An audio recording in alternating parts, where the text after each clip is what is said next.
நேற்றைய முன்தினம் வந்து நம்ம காஷ்மீர் பஹல்காமில் ஒரு பெரிய அட்டாக் நடந்திருக்கு. தீவிரவாதிகள் சேர்ந்து அட்டாக் பண்ணியிருக்காங்க. கிட்டத்தட்ட ஒரு 28 பேர்கிட்ட வந்து காயமடைஞ்சு அதில் இறந்தவங்களும் இருக்காங்க. இது வந்து நம்ம இந்தியாவில் இந்த மாதிரி நடந்ததே கிடையாது. காஷ்மீரில் தான் வந்து இராணுவங்கள்லாம் அதிகமாக இருக்கக்கூடிய இடம். ஆனால் எப்படி தான் அங்கே இப்படி ஆச்சுன்னு தெரியல.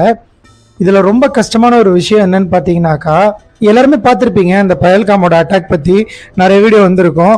இப்போது இதில் வந்து சில பேர் வந்து என்ன விஷயங்கள்லாம் போயிட்டு இருக்குன்னு பார்த்தீங்கன்னா, இஸ்லாமியர்கள் வந்து தீவிரவாதிகள் அப்படின்ற மாதிரி சொல்லிட்டு இருக்காங்க.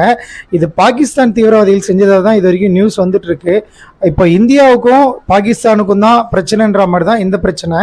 இதில் யாரும் மதம் பார்க்க வேண்டாம். குரானில் வந்து இறைவன் சொல்லியிருக்கான், தீவிரவாதத்தை ஒருபோதும் இஸ்லாம் அனுமதிக்காதுன்னு. அதனால் வந்து இஸ்லாமியர்கள் யாருமே அனுமதிக்க மாட்டாங்க. நம்ம இந்தியா இஸ்லாமியர்கள் வந்து எல்லாருக்குமே இந்த தாக்குதலை பண்ணவங்க மேலே வெறுப்பு தான்.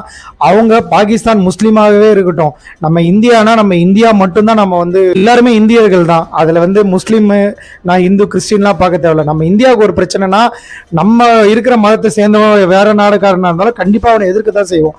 இது நம்ம மண்ணுக்கு வந்த ஒரு பிரச்சனை.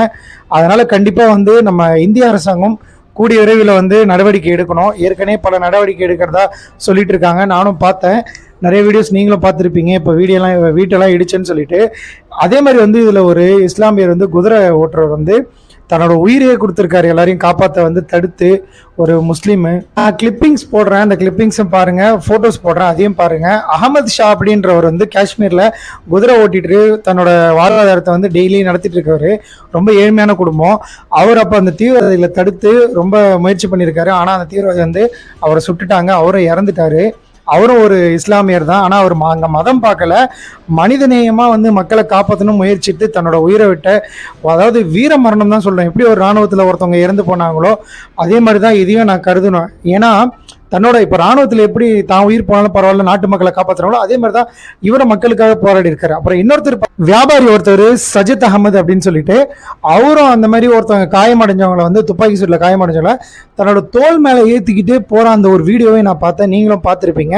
அதையும் நான் கிளிப்பிங்ஸ் ஆட் பண்ணுறேன். ரொம்ப வந்து ரொம்ப கஷ்டமான விஷயம் இந்த விஷயம்.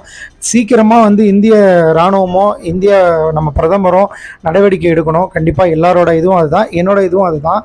நம்ம முன்னாள் பிஜேபி தலைவர் அண்ணாமலை அவர்களே வந்து ஒரு ஸ்டேட்மெண்ட் கொடுத்துருக்காங்க. இஸ்லாமியர்கள் தான் முதல்ல போயிட்டு அங்கே காப்பாற்றினாங்கன்னு. அந்த வீடியோவும் பாருங்க.